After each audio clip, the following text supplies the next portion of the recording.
মা স্বয়ং আশীর্বাদ করে গিয়েছিল মনসা দেবী। তোমাকে জিন আসলে শরীর ভারী হয় আর আত্মা আসলে শরীর হালকা হয়। আমি কিন্তু অনেক কিছু দেখতে পাই। আমি রাস্তায় বের হলে বুঝতে পারবো কোন তালা গাছে জিন আছে, কোথায় জিন আছে, আশেপাশে কোন আত্মা আছে। অ্যাক্সিডেন্ট করা আত্মাও কিন্তু ঘটে। না এখানে কিছু নাই, কিন্তু আসতে লাগে তাল গাছে দেখছি। মনসার গান দিয়ে আমি সুস্থ হয়েছিলাম, বেহুলা লক্ষিন্দরের। আমি নিজেই নাগিনের মতো ইয়ে করছিলাম। হ্যাঁ, আমার শরীর শেষ, খুব কষ্ট হয়। বিন বাজাইছে সেদিন তো পূর্ণিমার রাতও ছিল, সারা রাত পুরা নাগিন। আমি নাগিন মানুষ সত্যি। আমার হাত একাকি নাগিনের মতো নাচতেছে। আমার কর্মবন্ধন, বিবাহ বন্ধন, পুতুল ক্রিয়া করে জামা দিয়ে চুল দিয়ে খাইয়েছে আমাকে। ওই বাদুরের মাংসর সাথে কাকের রক্ত দিয়ে ওই কুফরি করছে, যাতে আমি মানে সাইকো টাইপের হই। যখন ধ্যানে বসে পুতুলটা সামনে রাখে, স্টার আঁকায়, মোমবাতি থাকে, ওগুলা বলছে সিঁদুর দিয়ে কাজ করে, অম ক্রিম ক্রিম এগুলা করে। আর তখন হচ্ছে ওইখান থেকে সে আত্মাটা আমার উপর চেপে, তখন আমি আমার হাজবেন্ডের গলায় এভাবে ধরে উপরে তুলতাম, আমার শক্তি দ্বিগুণ হয়ে যেত। আপনার হাজবেন্ডকে এক হাতে। সব থেকে বেশি নরক যন্ত্রণাটা হচ্ছে 27টা দিন প্রেগন্যান্সি অবস্থায় একটা সেকেন্ড বসতে পারিনি। তুই বসও নাই? না, 27টা দিন টানা দাঁড়িয়ে থেকেছি। ঘুম? দাঁড়িয়ে থেকেই ঘুমিয়েছি, বাচ্চার জন্য, নিজের জন্য না। জিন, ভূত, কালো জাদু যে কত কিছু করতে পারে, আজকের এপিসোডটা দেখলে আপনি বুঝবেন। পুতুলের মতো সুন্দর একটা মেয়ে এখনো, অথচ তার সে আরো কত সুন্দর ছিল, জীবনটা কত মিষ্টি ছিল, সেখান থেকে আজকে ধ্বংসের দ্বার প্রান্তে। এই ঘটনা আপনি শুনতে শুরু করলেন। আমাদের চ্যানেলটা সাবস্ক্রাইব করবেন, লিখবেন, শেয়ার করবেন এবং নিজের কথা বলতে চাইলে স্ক্রলে দেখানো নম্বরে হোয়াটসঅ্যাপ করবেন বা ইমেল করবেন। কি নাম তোমার? সুমাইয়া সুমো। সুমো, শুরু থেকে বলো যে এই যে কালা জাদু এত কিছু, এটা শুরুটা হলো কেমন? শুরুটা হয়েছে আমি যখন 7 বছর বয়সে, আমার যখন 7 বছর বয়স, তখন থেকে শুরু হয়েছে। জমি জমা, ল্যান্ড প্রপার্টিস নিয়ে একটা গন্ডগোল এবং ঝামেলা, এবং আমার বাবার ভাগগুলো একটু বেশি কেন, সেগুলো থেকে হিংসাগত জনিত সমস্যার কারণে রিলেটিভসরা হিংসা করে এই ধরনের কাজগুলো করেছে, যেটা আমরা বুঝতে পারিনি। আমরা তখন এসব বিশ্বাস করতাম না।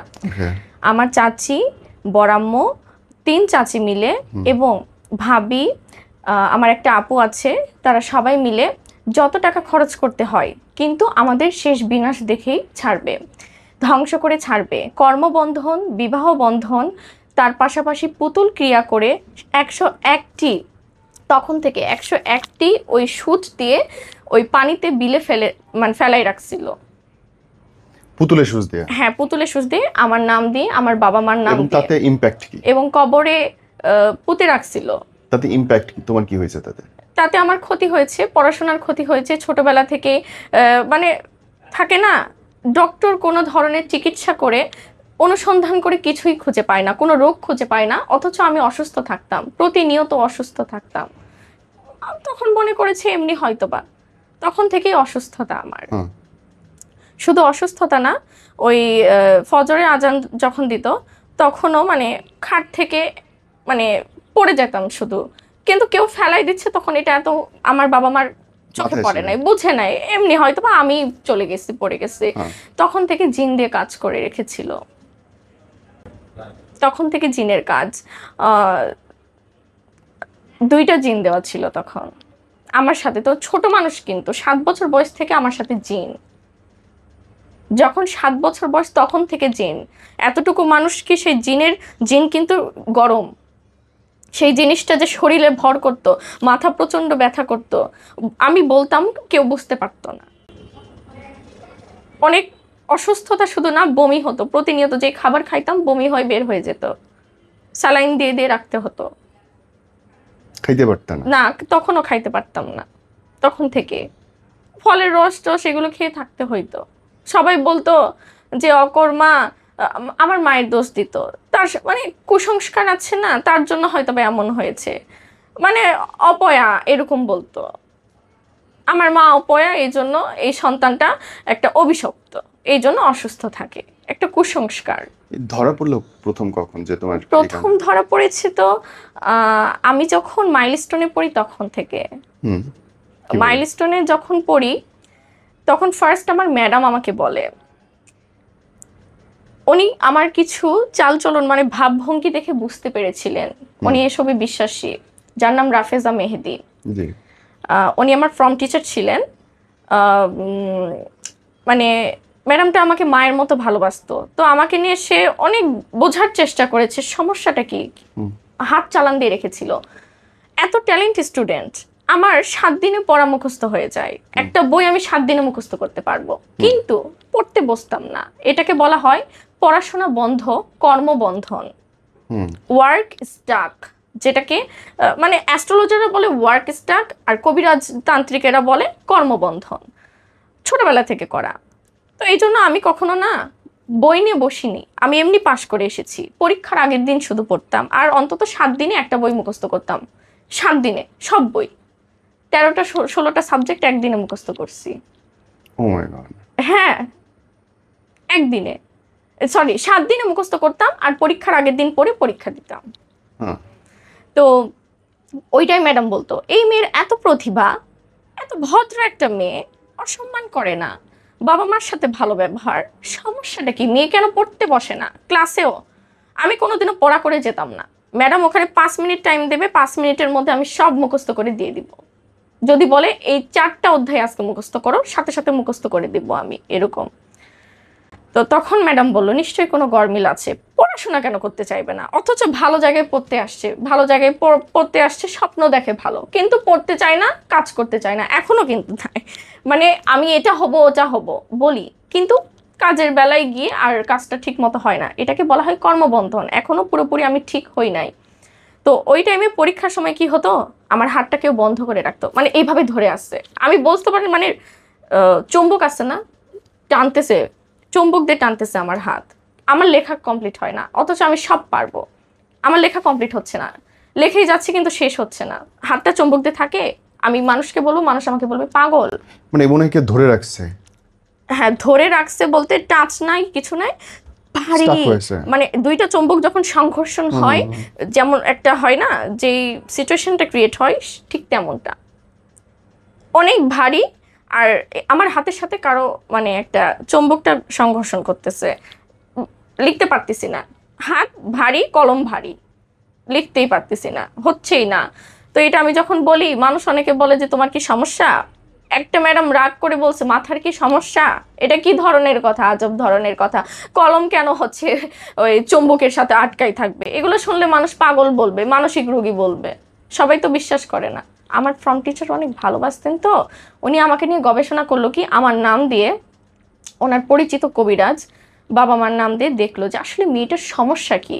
উনি বোঝার চেষ্টা করলেন, কারণ ওনার শাশুড়ি ওনাকে ব্ল্যাক ম্যাজিক করেছিল, কুফুরি করেছিল, উনি বিশ্বাস করে। দেখি তো পড়াশোনা, যেহেতু আমি রাজশাহী থেকে ঢাকায় পড়াশোনা করতে আসছি মাইলস্টোনে, তার মধ্যে আমার বাবার ল্যান্ড প্রপার্টিস অনেক বেশি, জমি নিয়ে গন্ডগোল বেশি, ভাই ভাস্তা, তারপর হচ্ছে চাচা চাচি, সবার সাথে, ভাইদের সাথে, বোনেদের সাথে আমাদের ভাগ অনেক বেশি। আমরা বসে বসে টাকা মানে পাই, কোনো চাকরি করতে হয় না, ব্যবসা করতে হয় না, হালাল টাকা, ধানের টাকা আসে, ল্যান্ডের টাকা আসে, মানে আরো অনেক কিছু। এগুলোই হিংসা। আর তারা তো জমি বেচে বেচে শেষ করে ফেলছে, আর আমাদের জমি সব ধরে আছে, আমার বাবা কিচ্ছু বেচে নাই, সব আছে। আমরা কিছু না করলেও আমাদের এমনি দিন চলবে, আমি যদি কিছু না করি আমি এমনি টাকা পাবো মাসে মাসে।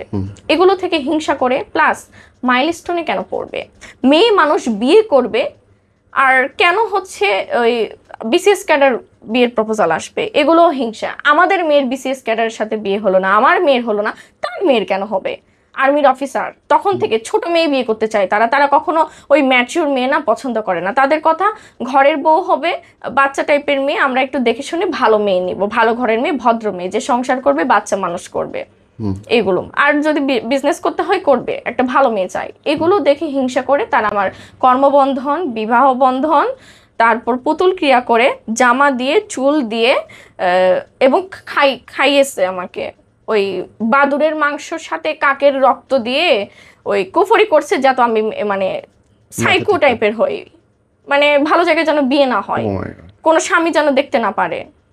অনেক টাকা দিয়ে করছে, ভারত থেকে ওগুলো জিনিস নিয়ে আসছিল, কাকের রক্ত দিয়ে বাদুড়ের মাংস, মানে এমন ভাবে রান্না করছে বোঝাই যাবে না কিছু, খাইতেও ভালো, বুঝি নাই তো, ছোটবেলায় খাওয়াই দিছে।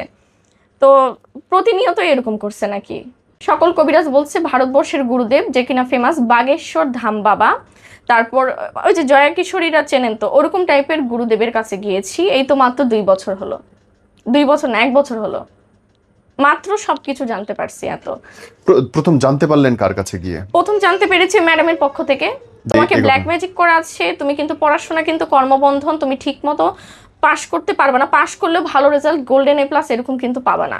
তারপরে কোথায় গেলেন? তোমাকে সুস্থ হতে হবে, তুমি তোমার এলাকা বা ভারতবর্ষে গিয়ে কোনো ভালো মৌলানা, কবিরাজ, অ্যাস্ট্রোলজার, যে কোনো সাইকিক যারা, এগুলো দেখিয়ে নিজে ঠিক হওয়াবে বাবা, তারপর পড়াশোনা করতে আসো। জীবন সবার আগে, পড়াশোনার বয়স অনেক পরে আছে, এখনই তোমাকে তাড়াহুড়ো করতে হবে না। তারপর তোমার তখন থেকে ম্যাডাম বলেছিল, ম্যাডাম আবার আছে না কিছু ওই জ্যোতিষী টাইপের, তুমি যেখানেই বিয়ে করো, একটা গরিব ছেলেকেও যদি বিয়ে করো, একটা বয়স্ক মানুষকেও যদি বিয়ে করো, তুমি কখনো ভালোবাসা পাবা না, এবং তোমার শাশুড়ি মেরে ফেলবে, এবং তোমার ফ্যামিলিতে যে দেবর ভাসুর বা শ্বশুরেরা থাকবে কেউ দেখতে পারবে না, সবাই তোমার এগেনস্টে থাকবে, কারণ তোমার এমন কোনো কাজ করা আছে, বন্ধন ক্রিয়া, যে বন্ধনটা কাটাতে হবে।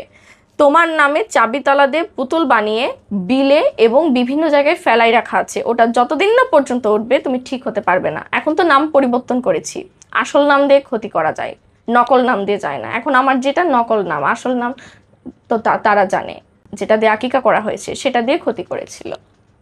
ও মাই গড, তার মানে হচ্ছে তুমি পরে ডাক্তার মানে কবিরাজ দেখাতে তুমি ইন্ডিয়া গেলে? না, তখন যাই নাই, তখন আমি বাংলাদেশেই রংপুরের সব থেকে শ্রেষ্ঠ কবিরাজের কাছে গিয়েছিলাম, মাইলস্টোনের ম্যাডাম বলেছিল যেতে।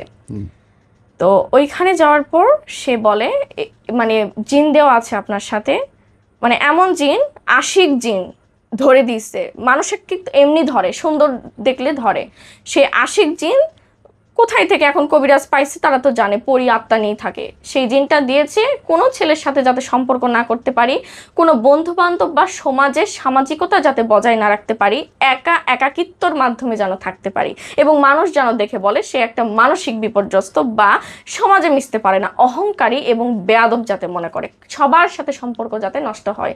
হোস্টেলেও কোনো মেয়ের সাথে আমার হয় না, সকল মেয়ে কি করছে, হোস্টেলে যখন ছিলাম মাইলস্টোনে ভিআইপি হোস্টেল, আমার পানির সাথে বোর্ডের চক মিশে দেয়, খাবারের সাথে কি মিশাই দিছিল, ও খালাকে টাকা দিয়েছিল আমার চাচাতো ভাই এতটাই ডেঞ্জারাস, ঢাকাতে নেশাখোর ঠিক করছিল, এমন নেশাখোর অ্যাসিড নিক্ষেপ করার জন্য। আমি কিন্তু ভূঁইয়া একাডেমিতে, ব্যারিস্টার রাবেয়া ভূঁইয়ার ভূঁইয়া একাডেমিতে যখন পড়তাম, তখন আমি অ্যাসিড নিক্ষেপের শিকার হতে হতে বেঁচেছি। এরকম যদি না করতাম আমার মুখে অ্যাসিড পড়তো। সে খুলছে বাট লাগাতে পারে নাই, হেলমেট পরা, এবং ওই কি বলে ওই সিসিতে না তো, ওইখানে কি করেছে আমি বলি, ওই বাইকের পেছনে যে নাম্বারটা থাকে সেখানে কাদা দিয়ে লেপটে দিয়েছে যেন ওটা দেখে আমরা তাকে না ধরতে পারি, এবং 2 জনই ছিল হেলমেট পরা, লালমাটিয়ার রাস্তা দিয়ে, গলিত রাস্তা, অত মানুষ তো থাকে না। তো আমি তখন ব্যারিস্টার না, উনি হচ্ছে LLM কমপ্লিট করা একজন স্যারের কাছে পড়তাম, যার নাম স্যার। তো ওই টাইমে অ্যাসিড নিক্ষেপ করতে করতে বেঁচেছি। ও মাই গড, মানে অনেক বড় মাস্তান পলিটিশিয়ান ঠিক করেছিল আমার পেছনে,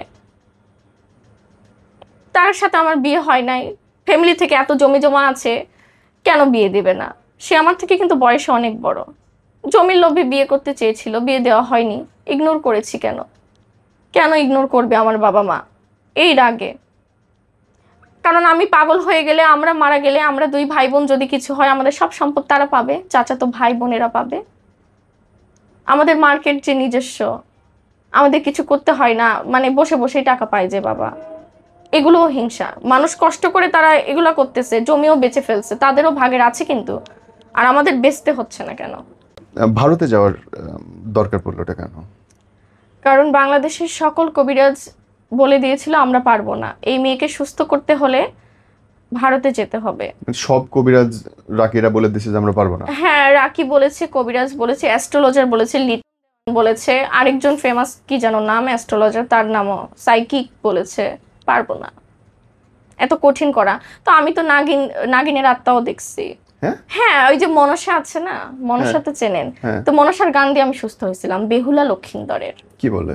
হ্যাঁ, সে নিজে মানে ভগবান তো মিথ্যা না, হিন্দু শাস্ত্রে এটা মানে মুসলমানেরা মানবে না। মা স্বয়ং আশীর্বাদ করে গিয়েছিল মনসা দেবী তোমাকে। না, যখন বিন বাজিয়েছিল, সাপ এসেছিল, বেহুলা লক্ষিন্দরের একটা যাত্রাপালার মতো গান দিয়েছিল সেখানে। হ্যাঁ, তো ওই টাইমে ওই সাপগুলো এসেছিল ফোনা তোলা, 2টা মাথার মতো। তো মা স্বয়ং এসে আমাকে আশীর্বাদ করে গিয়েছে, আমি দেখবো। মানে ওটা বুঝতেছে যে তান্ত্রিক, সে বুঝতেছে, বাট আসছে তো, এটা মিথ্যা না। আমারও আমি নিজেই নাগিনের মতো করছিলাম। সাপে, আপনারা সিনেমা দেখেছেন হয়তো বা নাগিনের। হ্যাঁ, আমার শরীর শেষ, ওরে বাপ রে বাপ, খুব কষ্ট হয়। বিন বাজাইছে সেদিন, তো পূর্ণিমার রাতও ছিল, সারা রাত আমার প্রচন্ড কষ্ট হয়েছিল। যে পুরা নাগিন, আমি নাগিন, মানুষ সত্যি ফুল নাগিন। মানে ওরা হইতে বলছে না, আমার তুমি হাত নিজে একাকি একাকি নাগিনের মতো নাচতেছে। নাগিনের যে কষ্ট হয় না বিন বাজাইলে, সেই কষ্টটা আমার হয়েছিল। তো ওই জন্যে মানুষ বলছে আরে আল্লাহ, এই তো পুরা নাগিন। সত্যি আমি বিশ্বাস করতে পারিনি। আমার ফ্যামিলিতে সবাই দেখছে, সবাই সাক্ষী। মনসা দেবীর মা তো ভালো, সরি মানে আমি মা বলি মনসাকে, কারণ আমি সাহায্য পেয়েছি, সে বাঁচিয়েছে। সে ওই পুতুলটা তুলে নিয়ে আসছিল, তার মাধ্যমে কিভাবে তুলে নিয়ে আসছে তারা বোঝে। দেখছো পুতুলটা? না, আমরা দেখিনি, ওনারা দেখছে। ওকে, ওনারা দেখছে, কিন্তু আমার পেট থেকে বের করছে। পেটের ভেতরে তাবিজ ছিল, সে তাবিজ মুখ থেকে বের হইছে। তোমার মুখ থেকে? হ্যাঁ, একাকি বের হইছে। সিরিয়াসলি? হ্যাঁ, জাস্ট গলাটা করে দিছে, গলাটা মানে 3বার ঝেড়ে দিছে, পেটের ভেতর থেকে বের হইছে।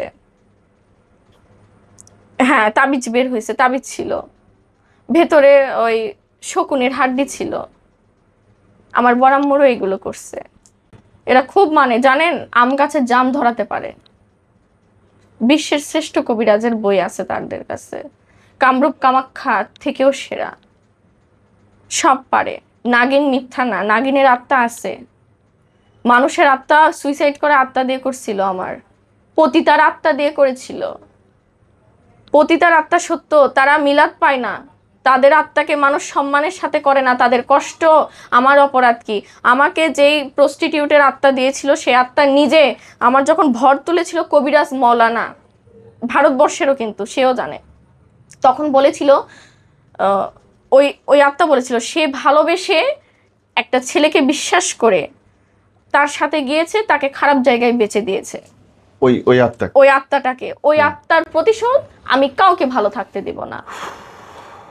সেই আত্মাটা দিয়ে আমাকে করেছিল। তান্ত্রিক জানে, তান্ত্রিকরা তো কবরেও ওই শ্মশান ঘাটে, শ্মশানে হিন্দু আত্মা যেহেতু, ওইটা কি যেন নাম তার, সিঁদুর পরে থাকে আত্মাকে, এই জন্য আমি সবসময় সিঁদুর দিতাম, এগুলো দিতাম।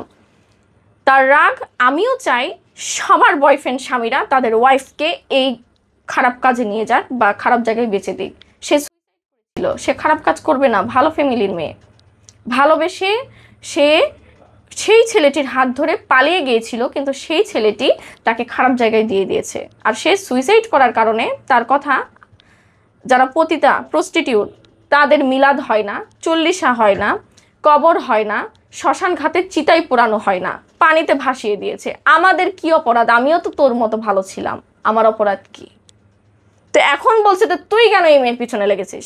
তান্ত্রিক আমাকে লাগিয়ে দিয়েছে, আমি মুক্তি চাই। ওই বোতলবন্দি করে, আত্মাটাও দেখছে, এই যে ধোঁয়ার মতো ওরে, আমি কিন্তু দেখতে পাই, কারণ আমি স্পিরিচুয়ালি, আমার কিন্তু third eye activate. Spiritual science দিয়ে আপনি যদি ইউটিউবে সার্চ করেন, এটা হিন্দু শাস্ত্র বেশি মানে, ওই মহাদেবের ভক্ত যারা, আমি কিন্তু অনেক কিছু দেখতে পাই। আমি রাস্তায় বের হলে বুঝতে পারবো কোন তালা গাছে জিন আছে, কোথায় জিন আছে, আশেপাশে কোন আত্মা আছে। অ্যাক্সিডেন্ট করা আত্মাও কিন্তু ঘোরে, না এখানে কিছু নাই, কিন্তু আসতে লাগে তাল গাছে দেখছি 2 জন সাদা কাপড়, কিছু নাই, সাদা কাপড় পরে বসে আছে, আমি দেখতে পাই। আমি প্রেত, খারাপ মানে আত্মাও দেখতে পাবো। কেমন? সুইসাইড আত্মা। কোন আত্মা? আমি বলি, শাশুড়ি মেরে ফেলছে, স্বামী মেরে ফেলছে, বা মানে আছে না, কোনো মানুষ তাকে করছে, এরকম।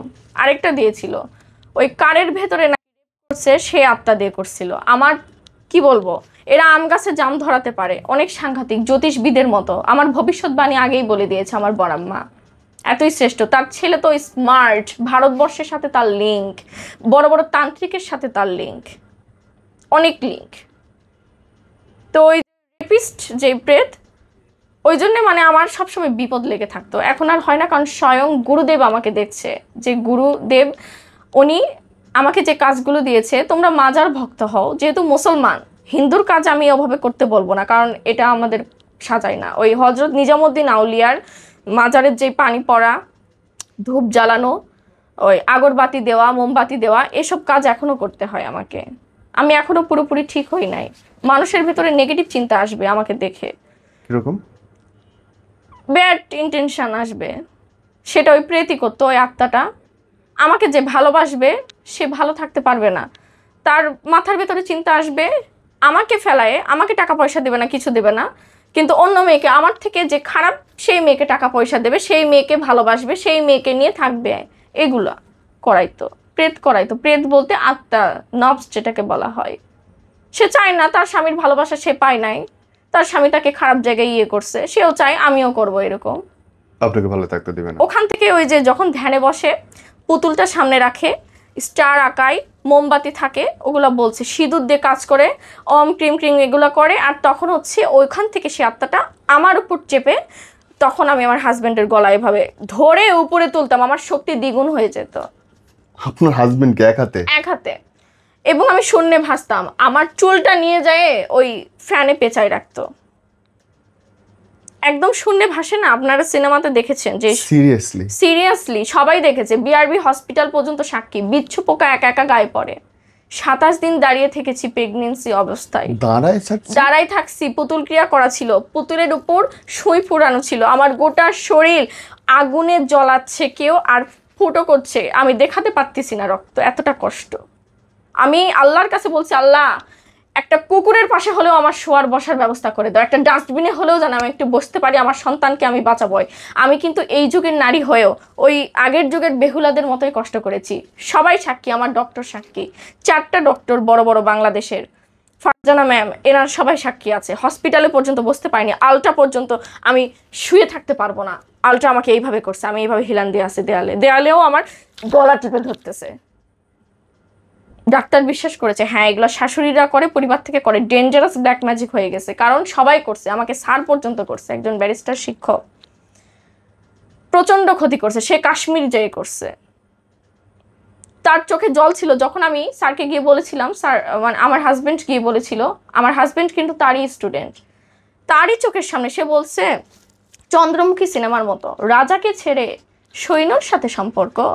তো বলছে চন্দ্রমুখী মুভির মতো, মেরে ফেলবো। চন্দ্রমুখী মুভিতে ওই যে রাজা মেরে ফেলে না, সে একদম কাল্পনিক জগতের। সব থেকে বেশি নরক যন্ত্রণাটা হচ্ছে 27টা দিন প্রেগনেন্সি অবস্থায় একটা সেকেন্ড বসতে পারিনি। তুই বসও নেই? না, 27টা দিন টানা দাঁড়িয়ে থেকেছি। ঘুম? দাঁড়িয়ে থেকেই ঘুমিয়েছি, বাচ্চার জন্য, নিজের জন্য না। আমার পা ফুলে শরীর ফুলে শেষ। 3 দিন হলে তাও হয়, একটা মানুষ দাঁড়িয়ে থেকে ট্রেনেও কিন্তু আসতে পারবে না, রাইট? বা একটা 1 ঘন্টা দাঁড়িয়ে থাকলে তো পায়ের হাড্ডি ব্যথা হয়ে যায়। আমি থেকেছি, আমি যে অনেক কষ্ট করেছি, আমার বাচ্চাকে বাঁচাতে হবে, তাছাড়া তো বাঁচাতে পারবো না। 27 দিন? হ্যাঁ, আমার রক্ত 5 পয়েন্ট ছিল, তারপর আমার বাচ্চা বেঁচে আছে, আমার বিশ্বাস ছিল। এই জন্য তো হিন্দু শাস্ত্রের দেব দেবীর আশীর্বাদও আছে। মুসলমান হয়েছে তো কি হয়েছে, তারা আমাকে ভালোবাসে। কষ্ট করেছি যে, বললাম না মনসা দেবীর কথা, শিব ঠাকুরের কথা বললাম, কি করব, বিপদে তারা তো আশীর্বাদ করেছে বলেই তো একটু হলেও সুস্থ হতে পেরেছি। নিজের চোখে কিছু দেখছো আপু? নিজের চোখে দেখেছি, ওই আত্মাকে দেখেছি, সব আত্মাদের দেখেছি। একটা নর্তকী দিয়েছিল যে ড্যান্স করে সব জায়গাতে, অনেক মানে অনেক সুন্দর, কিরকম পোশাক পরা, এরকমই মুক্তার পোশাক পরা, সাদা পোশাক পরা, পুরা এত সুন্দর দেখতে, অপ্সরা, পুরো অপ্সরার মতো, চুল ফুলাই থাকে, এত বড় বড় চুল, মুকুট পরা। তো সে শুধু ড্যান্স করে বেড়ায়, সব জায়গাতে নাচ করে। এই জন্য আমার না নাচ শিখতে হয় না, মানে এমনি নাচ চলে আসতো। আমার ভালো লাগতো না, সবসময় নাচ করতে ইচ্ছা হতো, যেটা আমার স্বামী, আমার শ্বশুর শাশুড়ি পছন্দ করে না। আবার আমার শাশুড়ি কি করেছিল, চকলেটের সাথে ব্ল্যাক ম্যাজিক করে খাওয়াই আমাকে পাগল বানাইতে চাইছিল। আমার স্বামী আমাকে পছন্দ করে, ভালোবাসে, কেন আমাকে ড্রেস কিনে দেবে, কেন আমাকে বিগ মানে ভালো ভালো রেস্টুরেন্টে নিয়ে যাবে, কেন আমার জন্য এত কিছু করবে, কেন ব্র্যান্ডের সব ড্রেস কিনে দেবে, কিসের জন্য কিনে দিবে, কেন নিজ থেকে পছন্দ করে কেন বিয়ে করবে? আমার স্বামী নিজ থেকে পছন্দ করেছে, কেন তুই করবি? এই রাগে আমাকে পাগল বানায় মেন্টাল হসপিটালে ভর্তি করাতে চাইছিল, খাওয়াইতে চাইছিল, বাট আমি তখন থেকেও বুঝতাম, আমি জেনে যেতাম, মানে একটা আইকিউ থাকে না, স্পিরিচুয়ালি আমার একটা মানুষের কিন্তু থাকে যোগ্যতা, তখন থেকে ছিল, কিন্তু সেটা আমি খুলিনি। এখন খুলেছি, এখন অনেক কিছু বলতে পারি, কিন্তু সেটা নিয়ে বুঝতে হবে। একটা মানুষ সম্পর্কে বলতে পারবো সে সারাদিন কি খেয়েছে কি করছে, কিন্তু জবে বসতে হবে, আমাকে টাইম দিতে হবে 3 দিন এরকম। সে কার সাথে কি পরকীয়ার সম্পর্ক সেটাও বলতে পারবো। তাহলে তো দুনিয়ার সব মেয়ে তোমার পেছনে লাইন দিবে, বলো আমার জামাই। আমার থেকে তো অনেকেই বলতে পারে, সব বলা যাবে না, কিছু কিছু সব বলা গেলে তো মানুষ তো ভগবান হয়ে যায়, মানে আল্লাহ হয়ে যায়, সেটা তো না। নাউজুবিল্লাহ, সেটা তো পারবে না। মাই গুড গড। আমার শাশুড়ি আমাকে মেরে ফেলতে চাইছিল, আমার স্বামীকে এমন বশ করা করছে, আমার স্বামী আমার শাশুড়ির কথাই মানে ইশারায় উঠে বসে। অনেক ভালো ছিল, আমার হাজবেন্ড খুবই ভালো ছিল, তার মধ্যে আমার হাজবেন্ডের এক্স গার্লফ্রেন্ড আবার ইনভলভ আছে। রাজ 3 মুভি আছে না, ঠিক তেমনটাই ঘটছে আমার সাথে। পরে যে আমার হাজবেন্ড একটু চেঞ্জ হয়ে গেল, ভুল ভাল কথা লাগায় শাশুড়ি ননদরা, অনেক মিথ্যা মিথ্যা কথা লাগায়, যখন তখন একটু আমি আবার বলতাম, আমি থাপ্পড় মারতাম তো হাজবেন্ডকে, যে তোর সাথে আমি সংসার করব না। আমি না ওই ভর তুলতো, আপনারা তো ভুল ভুলাইয়া মুভি দেখেন নাই, ঠিক ওইরকম করতাম, গলাটা তুলে ওরকম করতাম, তাহলে একটা পুরুষ মানুষ ওইরকম ওই যদি 60-70 দেখে। কেজি উঁচু করতে পারতা? হ্যাঁ, সত্যি আমার তখন শরীরে যে আত্মার ভর, সে আত্মাটা যে প্রস্ফুটিত হচ্ছে আমার শরীরে। ফুল ভুল ভুলাইয়া মুভির মতো ওই যে যে বিদ্যা বালান যেমন করছে তেমনই করতাম আমি। তো তখন ওই টাইমে বলছে, আমার তো ভয় লাগতেছে। আমার হাজবেন্ড আবার রাতে আমার গলায় আবার টিপ দিত, তার ভেতর আবার প্রেত ঢুকতো, মানে জিনটা জিনের মতো, যেটা মুসলমানেরা জিন বলে আর হিন্দুরা বলে আত্মা। হাজবেন্ড গলে চাপ দিতে? হ্যাঁ, রাতে মানে মেরে ফেলতে চাইতো। আমাদের মধ্যে একটা লিগালি পুলিশ কেস যেন হয়, হয় ওই আমাকে মারুক, নয়তো আমি ওকে মেরে ফেলবো, এরকম। আমার শাশুড়ি এগুলো জানতে পারে, আরো ক্ষতি করতে চাইছে, আরো ক্ষতি করতে চাইছে, চকলেটের সাথে মিষ্টির সাথে ব্ল্যাক ম্যাজিক করে মেন্টাল বানাতে চাইছিল, মানে সাইকো। বিচ্ছেদ ক্রিয়া, হাজবেন্ড যেন নিজ থেকে আমাকে ঘৃণা বোধ করে, দুইজনের মধ্যে সেপারেশন ক্রিয়া, ব্ল্যাক ম্যাজিক সিক্রেট, মানে মানুষ বুঝতে পারবে না, কিন্তু আমাদের মধ্যে ভাল লাগে না, আমারও ওর ভাল লাগতো না। আমি তোমার থেকে অনেক বড় লোক বিয়ে করে দেখাবো, তুমি কি, তোমার কি আছে, আমিও বলতাম, ও বলতো। পরে আবার আমরা যখন ঠিক আচ্ছা এরকম কেন করলাম, ও বলে আচ্ছা আমি এরকম কেন করলাম,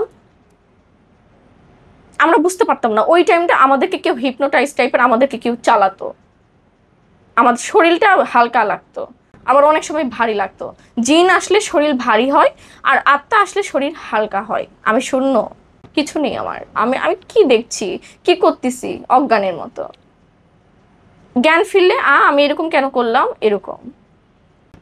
সব থেকে বেশি ক্ষতি করেছে আমার শাশুড়ি পরে এসে। আমার হাজবেন্ড আবার তার এক্স গার্লফ্রেন্ডের কথা শুনে, তার এক্স গার্লফ্রেন্ড বলেছিল কি, তুমি এটা দাও, দেখো তোমার ওয়াইফ তোমাকে আর সন্দেহ করবে না, কিছু করবে না, এটা খাওয়াও, পানির সাথে মিশাই দিবা। আর তুমি আমাকে ছেড়ে তুমি ওই মেয়ের সাথে এখন সম্পর্ক, বিয়ে করছে সেটা বুঝতে পারেনি, কিন্তু সেই মেয়েও ব্ল্যাক ম্যাজিক জানে, কবিরাজ দিয়ে তান্ত্রিক দিয়ে বুঝতে পেরেছে, বিয়ে করছে চুপ করে। আমার হাজবেন্ড কিন্তু চুপ করে বিয়ে করছিল, হ্যাঁ, সবাই ওভাবে পরিবারের জানতো না। তো ওই মেয়ে এক্স গার্লফ্রেন্ড তো রাগ করবেই। আমার মধ্যে কি কম ছিল যে আমাকে না করে ওই মেয়েকে কেন করলো? ও কিন্তু অনেক সুন্দর, ও ও একটা নেতারই মেয়ে, ও নেতার মেয়ে। ওই রাগের চোটে তখন ওই রাজ 3 মুভির মতো বলছে, তুমি যদি এটা এই মুহূর্তে না করো, আমি তোমার ভিডিও, মানে স্ক্যান্ডাল, এগুলো সব ভাইরাল করে দিব, তোমার ওয়াইফের কোনো ক্ষতি হবে না, কিন্তু সে নিজ থেকে তোমার মানে হয় চুপ থাকবে, আমাদের সম্পর্ক মেনে নেবে, আমি তার সামনে, তার চোখের সামনে আমি তোমার কাছে যাব, সে কিছু বলবে না, সে আমাদের বসে থাকবে। আমার হাজবেন্ডকেও তখন ওই সাইকিক করছিল, ওর কথায় উঠতো বসতো ওই জিন দিয়ে, তখন সে সেটা করতে বাধ্য, সে ওটাই করছে, আমাকে খাইয়ে দিছে। তারপর থেকে আমার একটু বেশি অন্যরকম, মানে কাজের প্রতি অনীহা, সবকিছু থেকে আমার একটা অন্যরকম, মানুষের কাছে অপছন্দ টাইপের, যার তার সাথে আমার গন্ডগোল ঝামেলা হতো। শুধু তাই না, সবাই জড়িত ভাইয়া, কি বলবো, সবাই জড়িত। পরিবার তো আছে, ল্যান্ড প্রপার্টিস, ব্যারিস্টারি কেন পড়বে এগুলা নিয়ে, যে কোনো মুহূর্তে আমাকে মেরে ফেলবে রাস্তায়, এটাও যে কোনো মুহূর্তে ট্রাক পিষে মেরে ফেলবে, হসপিটালে গেছি, নার্সকে পর্যন্ত টাকা দিয়ে হাত করেছিল, আমাকে নার্সও গলায় টিপ দিছিল, প্রেগনেন্সি অবস্থায় যেন বাচ্চা সহ আমি মারা যাই, এবং ওষুধ মিশে দিছিল, স্যালাইনের সাথে কি যেন ওষুধ মিশে দিছিল। ভাগ্য ভালো ওটা পুরোটা যে কবিরাজ আমাকে চিকিৎসা করতেছিল সেটা ঠিক করে দিছিল, ওইটা আর ওষুধ খারাপ কাজ করে নাই। তখন টাকা দিয়ে চিকিৎসা করি, সে ভালো চাইবে না? তোমাকে আশেপাশে বাসায় বা থাকার রুমে কোনো কিছু দেখো, চোখে দেখো কিছু? এখন আর ওভাবে দেখি না, আমার আশেপাশে আসতে ভয় পায়, কারণ প্রেত আত্মাকে আমি হাসি ওদেরকে দেখে, যে কে কি করবে, ডোন্ট কেয়ার, আমার ভয় লাগে না, আর ভয় লাগে না। এখন একটাই ভয়, একটাই সমস্যা, লিগালি সমস্যা, যেটা আইনগত সমস্যা। আমার চাচাতো ভাই আবার লোক ঠিক করবে, হয় মেরে ফেলবে, নয়তো ওয়াইফ থাকুক। আমি জানি না এই বিবাহিত মানুষদের কি সমস্যা, সম্পদের লোভে বিয়ে করতে চায়, আমার বাচ্চাকে মেরে ফেলতে চায়। এই বাচ্চা তো মানুষের বাচ্চা, কেন নিব? এনি টাইম বাচ্চা চুরি করার জন্য পর্যন্ত লোক লাগাইছিল আমার কাজিন। তো বাচ্চা মেরে ফেলার থেকে তো একটা জায়গায় দিয়ে দিলে টাকা পাওয়া যাবে। একটা ক্রিমিনাল টাইপের ক্রাইসিস। ঈশ্বর মাফ করো। আমি ভুঁইয়াতে কিন্তু হেলমেট পরে চলাফেরা করছি, সকল ছাত্রছাত্রী জানে, সব ছাত্রছাত্রী জানে, অ্যাসিড নিক্ষেপের জন্য রাস্তায়, মানে কি বলবো, সেটও পাইছিলাম এরকম। সংসার 3 মাসও করতে পারবেন না, একটা স্যারও বলেছিল 3 মাস সংসার করতে পারবেন না, আপনি পারবেন না, একদমই পারবেন না। হাজবেন্ড টাচ করতে পারতো না, আর ওনার কথাই সত্যি হয়ে গেছে।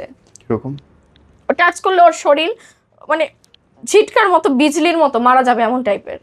তারপরে সে তার মাকে বলেনি, তাও বলছে থাক, সমস্যা কি, এখন কি করব। ওই জন্য আমরা কবিরাজের কাছে গেছিলাম। তারপরে তো রংপুরের কবিরাজ বলেছিল যে আপনার স্বামী এবং আপনার মধ্যে বিচ্ছেদ ক্রিয়া করা ছিল, আপনারা কখনো একসাথে থাকতে পারবেন না, এবং 2 জনের মধ্যে একজন কেউ মার্ডার হবেন, হয় সে আপনাকে মেরে ফেলবে, নয়তো আপনি ওকে মেরে ফেলবেন, নয়তো এমন কিছু করবেন 2 জন 2 জনের মধ্যে ক্ষতি, খুনটুন কিছু, বা ক্ষতি বিষ, বা মেন্টাল বানাবো। বোন, তোমার লাইফ থেকে যদি শেখার কিছু থাকে কি আছে বলো তো? শেখার আছে কি? এখন শেখার যদি কিছু থাকে, একটা কথাই বলবো, এই মেয়েদের সবার সামনে কখনো ভালো প্রকাশ করা যাবে না। কেউ যদি কোনো ব্যাড প্রপোজাল দেয় বা কিছু দেয়, মানে মুখের উপর না করা যাবে না, কিছু বলা যাবে না, তাহলে অনেক বড় ক্ষতি করতে চাইবে। সেটা আপনার সাংসারিক জীবনে হোক বা যে কোনোভাবে, রাস্তায়ও ক্ষতি করতে পারে, এনি টাইম ক্ষতি করবে, কিছু বলা যাবে না। ওই জায়গা থেকে সরে চলে আসতে হবে, নয়তো বলতে হবে আমার কোনো বয়ফ্রেন্ড আছে। আমি এটা বলবো, কখনো বলো না আমি অনেক ভদ্র মেয়ে, ভালো মেয়ে, আমি কারো প্রপোজাল অ্যাকসেপ্ট করি না, বা অনেক ভালো মানুষ আমি, এটা প্রকাশ করা যাবে না। সবাই রিলেশন করতেছে, তোমার কি সমস্যা, তাই নাকি, এ সতী নারী, তাই নাকি, ওর ব্যবস্থা আমি নিব, তখন এই ধরনের কথা বলবে। এত অহংকার, কিসের অহংকার? ও চরিত্রের অহংকার, ঠিক আছে। তখন থেকেই কিন্তু মানুষের একটা রাগ খুব তৈরি হয়। তো একটা কথাই বলবো, যেখানে যাক নিজের প্রশংসা বা নিজের ভালোটা প্রকাশ করা একদমই যাবে না। বলুক খারাপ, খারাপ হয়ে থাকো, পড়াশোনা করো, মানুষ হও, বলুক, পারলে বলো হ্যাঁ আমার বয়ফ্রেন্ড আছে, বাঁচতে হবে। তার সামনে যদি বলো তুমি সতী এবং ভালো, বাগানের সব ফুল সে পাইছে কিন্তু একটা ফুল পায়নি, তার কিন্তু রাগ, ক্ষোভ এবং মাথা কিন্তু এমনিই নষ্ট হবে ওটা পাওয়ার জন্য। তাই নিজের ভদ্রতা, ভালো এবং ইমোশনাল প্রকাশ করতে নেই, জানুক মানুষ। আরও কি শিক্ষার আছে আমি বলি, যে এই ব্ল্যাক ম্যাজিক থেকে বাঁচার জন্য যেটা করতে হবে, সবার আগে যে আশেপাশের যে মানুষগুলো আছে তাদের সাথে ভালো সম্পর্ক তৈরি করতে হবে। ভালো সম্পর্ক তৈরি করার পরও যদি তারা না শোনে, তবে নিজেকেই কিছু শিখতে হবে বাঁচার জন্য, নিজের সংসার বাঁচার জন্য। সেটা সূরা কলমা হোক, কোরআন হোক, কিতাব হোক, বা কবিরাজি হোক। নিজের স্বামী, সংসার, বাচ্চাকে বাঁচিয়ে রাখতে হবে। এখন সব জায়গাতে ব্ল্যাক ম্যাজিক ছড়িয়ে গিয়েছে। প্রত্যেকটা নারীকে জাগ্রত হয়ে, প্রত্যেকটা নারীর উচিত নিজের সংসারকে এবং শ্বশুর শাশুড়ি সবাইকে ঠিক করে রাখা। সেটা সূরা কলমা দিয়ে হোক আর যাই হোক, কুফরি না, ভালো কিছু দিয়েই। কারণ নিজের সংসার বাঁচাতে চেয়েছি আমরা, এটা তো কোনো অপরাধ না। কেন মানুষ ক্ষতি করতে আসবে? নিজেকেই তৈরি হতে হবে।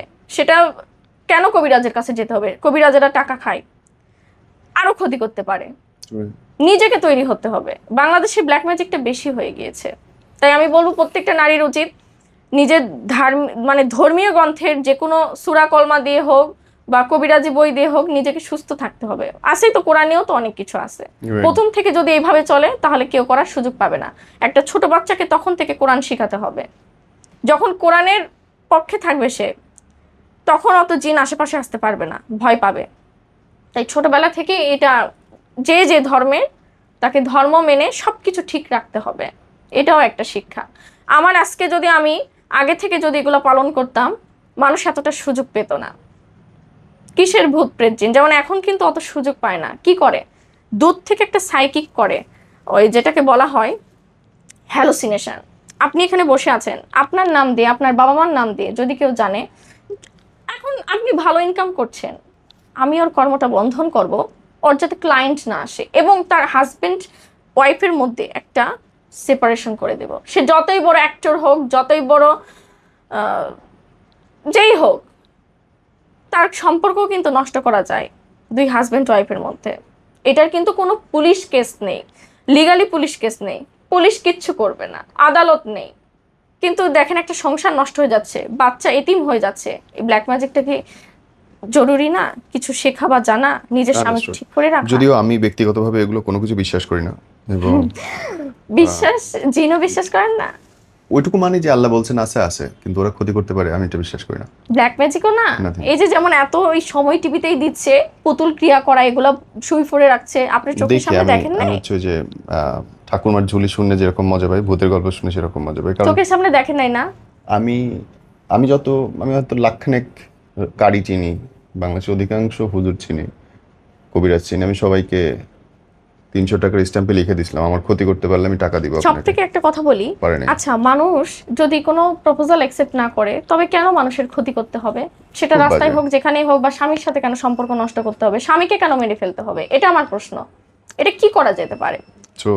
তো এনি টাইম আমার লাইফ আর্ম সেলফ ইনজুরি, যার জন্য এই ঢাকা ছেড়ে চলে গেছিলাম।